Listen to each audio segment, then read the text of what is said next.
अस्सलाम वालेकुम दोस्तों। आप सब लोग कैसे हैं? उम्मीद है आप सब लोग खैरियत से होंगे। तो आज हम चेक करेंगे कि हम ऑस्ट्रिया एम्बेसी में ऑनलाइन वीज़ा के लिए, डॉक्यूमेंट्स वेरिफिकेशन के लिए और रेजिडेंस परमिट के लिए कैसे ऑनलाइन अपॉइंटमेंट बुक कर सकते हैं। तो सबसे पहले हम चलते हैं ऑस्ट्रिया एम्बेसी की वेबसाइट पे। तो हमने रिसर्च किया ऑस्ट्रियन एम्बेसी इस्लामाबाद, हमने रिसर्च की क्योंकि हम इस्लामाबाद के अंदर देखना चाह रहे हैं। और इसके अलावा आप जिस भी कंट्री में हैं आप उस लिहाज से अपने कंट्री को सिलेक्ट करके और अपनी सिटी को सिलेक्ट करके ऑस्ट्रिया एम्बेसी की वेबसाइट पे जा सकते हैं। तो हम चले गए ऑस्ट्रिया एम्बेसी इस्लामाबाद पे। तो हम इसको ओपन करेंगे, इसकी ऑफिशियल वेबसाइट को।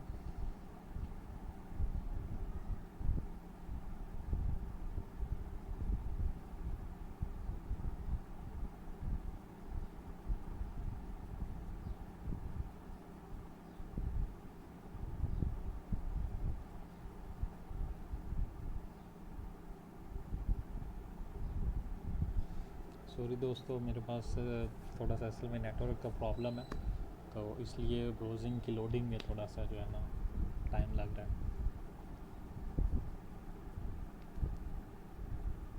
ये हमारे पास ऑस्ट्रिया की जो ऑफिशियल एम्बेसी का लेआउट है वो हमारे पास ओपन हो गया। आप जब इसको ओपन करेंगे तो ये आपको कुछ इस तरीके से इसका जो लेआउट है ना वो दिखाई देगा।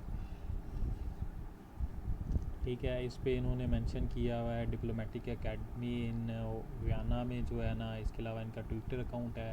इसके अलावा इनकी मतलब अब इनकी ऑफिशियल वेबसाइट पे आपको हर तरह की स्टडी के लिहाज से, इन्होंने स्टडी इन ऑस्ट्रिया के लिहाज से आपको इन्फॉर्मेशन मिल जाएगी। ऑस्ट्रिया में वेकेशंस के लिहाज से अगर आप विज़िट करना चाहते हैं तो ये इन्होंने मेंशन किया हुआ है। इसके अलावा इनके जो सर्विसेज ये प्रोवाइड कर रहे हैं ये सारी इधर मेंशन है इनकी वेबसाइट के ऊपर। इधर आप अगर कोई भी इंफॉर्मेशन लेना चाह रहे हैं अपनी स्टडी के हवाले से, वर्क परमिट के हवाले से, डॉक्यूमेंट्स वेरिफिकेशन के हवाले से, विज़िट के हवाले से, मतलब किसी किस्म की इंफॉर्मेशन चाह रहे हैं कि आप ऑस्ट्रिया एम्बेसी से लेना चाह रहे हैं, आप इधर मेंशन करके और इधर अपना मैसेज राइट अप करके उनको सेंड करें तो वो आपको जो है ना विद इन टाइम पीरियड जो उनका है वो आपको रिस्पॉन्स कर देंगे। तो हम चलते हैं, क्योंकि हमने कहा कि हम आज देखेंगे कि हम इनकी अपॉइंटमेंट कैसे बुक करते हैं जो है ना इसकी वेबसाइट के ऊपर। तो जब हमने ओपन किया तो उनका ये देखें, पहले पहले जो हमारे पास इनका हाईलाइटिंग पॉइंट आ रहा है वो आ गया बुकिंग एंड अपॉइंटमेंट। ठीक है, तो उन्होंने कहा कि हमारी ये वेबसाइट है, इसके ऊपर आप जाके तो ऑनलाइन अपॉइंटमेंट बुक कर सकते हैं। ठीक है, ये उनकी ऑफिशियल वेबसाइट है। To book an appointment for your application can you follow the instruction on our website. इधर उनकी इंस्ट्रक्शन दी गई हैं। ठीक है, booking of your appointment will only take a couple of minutes. ठीक है, please take your time and read carefully all the instructions for verifications and residence permit. ये उन्होंने मेंशन कर दिया इधर, जिस चीज़ के लिए भी आप लेना चाह रहे हैं appointment. You may go directly to our booking system.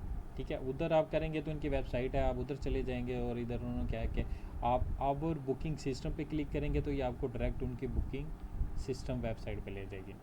जब हमने इस पर क्लिक किया तो आपने देखेगा हमारे पास एक ब्राउजिंग में टैब ही न्यू ओपन हो गई है और न्यू लेट आउट आ गया है, ऑस्ट्रियन अपॉइंटमेंट सिस्टम। ठीक है, टू दी रिजर्वेशंस। ठीक है, उन्होंने नीचे लिखा हुआ है हमारी क्योंकि इस्लामाबाद एम्बेसी से हम कर रहे हैं तो इधर हमारा जो है ना उन्होंने कंट्री के अंदर जो हमारा सिटी है वो भी मेंशन कर दिया है। ठीक है, रिजर्वेशन फॉर उन्होंने ये लिखा हुआ कि प्लीज़ सेलेक्ट किस मकसद के लिए हम जो है ना अपॉइंटमेंट लेना चाह रहे हैं। रेजिडेंस परमिट के लिए वेरिफिकेशन देखना चाह रहे हैं या हम डॉक्यूमेंट्स वेरिफिकेशन के लिए जो ना लेना चाह रहे हैं। क्योंकि हमारा सबसे पहला स्टेप वो कहता है हम डॉक्यूमेंट्स वेरिफिकेशन के लिए अपॉइंटमेंट बुक करते हैं, तो हम डॉक्यूमेंट्स वेरिफिकेशन के लिए देखते हैं कैसे बुक करते हैं। तो इन्होंने हमने वेरिफिकेशन जो है ना सेलेक्ट कर लिया। इधर से हम नेक्स्ट करेंगे। नेक्स्ट किया तो इधर उन्होंने मेंशन कर दिया है नंबर ऑफ़ पर्सनस जो हमारे पास वेरिफिकेशन के लिए हम जाएंगे। ओबियसली हम अपने डॉक्यूमेंट्स वेरिफिकेशन करना चाह रहे हैं या कोई बंदा अगर किसी को अथॉरिटी लेटर देता तो वो भी जो है ना डॉक्यूमेंट्स वेरिफिकेशन के लिए जाता है या किसी इन्फॉर्मेशन के लिए। तो इधर मेंशन करता है कि मैं एक ही बंदा जा रहा हूँ। तो इधर से हम नेक्स्ट करेंगे। अगेन ये उनकी सारी इन्फॉर्मेशन लिखी हुई है। ठीक है। अपॉइंटमेंट के हवाले से वेरिफिकेशन जो प्रोसेस है डॉक्यूमेंट्स का, उस हवाले से इधर आप देखेंगे कि इनकी सारी की सारी जो है ना इंफॉर्मेशन लिखी हुई है जो वेरिफिकेशन प्रोसेस की है। सबसे पहले देखें, please note that the verification process of the documents take 3 to 4 month, sometimes longer. जो उनका वेरिफिकेशन डॉक्यूमेंट्स का टाइम पीरियड है, जब आप एम्बेसी में डॉक्यूमेंट सबमिट कर देते हैं, उसके बाद आपका जो टाइम लगता है वो 3 से 4 मंथ का लगता है, ठीक है। लेकिन उन्होंने साथ में ये भी मेंशन कर दिया 3 to 4 मंथ, समटाइम्स लॉन्गर। उन्होंने क्या कि 3 to 4 मंथ नॉर्मली हमारा जो एक एवरेज टाइम पीरियड है वो 3 से 4 मंथ का है। लेकिन बाज़ दफ़ा एम्बेसी में कोई इशू की वजह से या आपके डॉक्यूमेंट्स में किसी इशू की वजह से या वैसे कोई जो है ना अपॉइंटमेंट बहुत ज़्यादा होती हैं एम्बेसी में, तो उनका थोड़ा सा प्रोसेस जो है ना लॉन्ग भी हो सकता है। लेकिन कोई मसला हो तो तब, वरना वो 3 to 4 मंथ में आपकी वेरिफिकेशन कर देते हैं। You can find more information on our website. उन्होंने क्या कि आप मज़ीद जो है ना इधर सारी अपनी चीज़ें देख सकते हैं। फिर please note that to submit your documents for verification you don't need to come in person, you can equally authorise somebody to do this for you. कि आपके अलावा भी कोई आपका बंदा जो है ना वो कर सकता है, और उसको आप अथॉरिटी लेटर देंगे, ये उन्होंने मेंशन कर दिया है।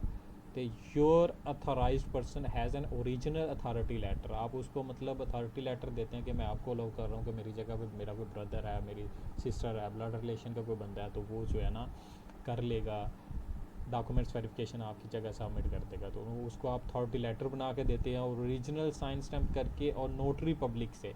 नोटरी पब्लिक हमारे कचहरी के अंदर जो है ना हमारा सिस्टम जो होता है, उधर से हम स्टैंप लगवाते हैं, साइन करते हैं, और उसको फिर नोटराइज पब्लिक करवा के हम अपने अथॉरिटी लेटर को फिर लेके जाके हम उसको कर सकते हैं। अच्छा, ये हमारी सारी इन्फॉर्मेशन थी जो है ना इसके रिलेटेड, डॉक्यूमेंट्स के रिलेटेड। तो इधर से हम जब नेक्स्ट करेंगे अगेन, तो ये आ गया अवेलेबल डेट्स आ गई हैं। ये अब इधर ये एम्बेसी में जो डेट्स अवेलेबल हैं वेरिफिकेशन के लिए, वो सारी ये दी गई हैं कि इन डेट्स को आप डॉक्यूमेंट्स वेरिफिकेशन के लिए बुकिंग ले सकते हैं। इन डेट्स में आपको अपॉइंटमेंट मिल जाएगी।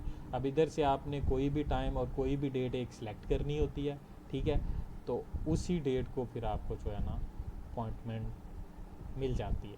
जैसे इधर हमारे पास 1/23/2024 की है, मैंने इसको कहा कि मैंने 8:45 पे मुझे जो है ना अपॉइंटमेंट चाहिए, तो मैंने ये टाइम सेलेक्ट कर लिया। इधर से हम टाइम भी अपनी मर्ज़ी का सिलेक्ट कर सकते हैं। तो हमने ये टाइम सेलेक्ट किया, और अगेन हमने इधर से नीचे से नेक्स्ट करेंगे। हाँ, जब अब हमने नेक्स्ट किया है, तो अब इधर हमारी जो है ना डिटेल्ड इन्फॉर्मेशन आएगी।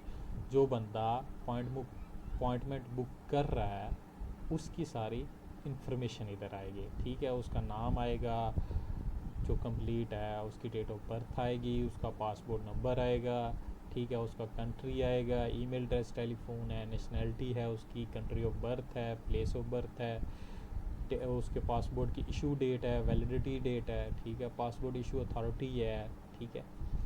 तो ये उनका जो है ना अपॉइंटमेंट सिस्टम है। इधर से हम ये चीज़ें सारी डिटेल्स अपनी फिल करके, तो हम जब नेक्स्ट करेंगे तो हमारी एप्लीकेशन सबमिट हो जाएगी अपॉइंटमेंट के लिए। तो उस जो डेट हमने सेलेक्ट की होगी उस डेट पे हमें हमारी अपॉइंटमेंट बुक हो जाएगी, और उसी डेट को हमने फिर जाना होगा। हमें ईमेल आ जाएगी साथ ही कि इस डेट को आपकी अपॉइंटमेंट बुक हो गई है। तो ये था दोस्तों बहुत ही आसान जो है ना कि हम ऑस्ट्रिया की एम्बेसी में कैसे ऑनलाइन जो है ना बुकिंग ले सकते हैं अपने डॉक्यूमेंट्स वेरिफिकेशन के लिए, या आपके डॉक्यूमेंट्स वेरीफाई हो जाते हैं, आपको एडमिशन मिल जाता है, तो हम रेजिडेंस परमिट जो है ना हमने फ़ाइल सबमिट करनी होती है, उसके लिए हम कैसे अपॉइंटमेंट ले सकते हैं। तो ये हमारा एक बहुत ही आसान तरीका था। तो उम्मीद है कि आप सब लोगों को समझ आ गई होगी, इसमें कोई भी इशू नहीं होगा। और इंशाल्लाह हम नेक्स्ट देखेंगे कि ऑस्ट्रिया के अंदर डिफरेंट यूनिवर्सिटीज़ हमने फ़ाइंड की थी, तो डिफरेंट यूनिवर्सिटीज़ का जो एप्लीकेशन प्रोसीजर है वो क्या है। तो इंशाल्लाह हमारे साथ रहिएगा। नेक्स्ट वीडियो तक। और हमारा चैनल सब्सक्राइब करना मत भूलिएगा। ओके, अल्लाह हाफिज़, सी यू सून।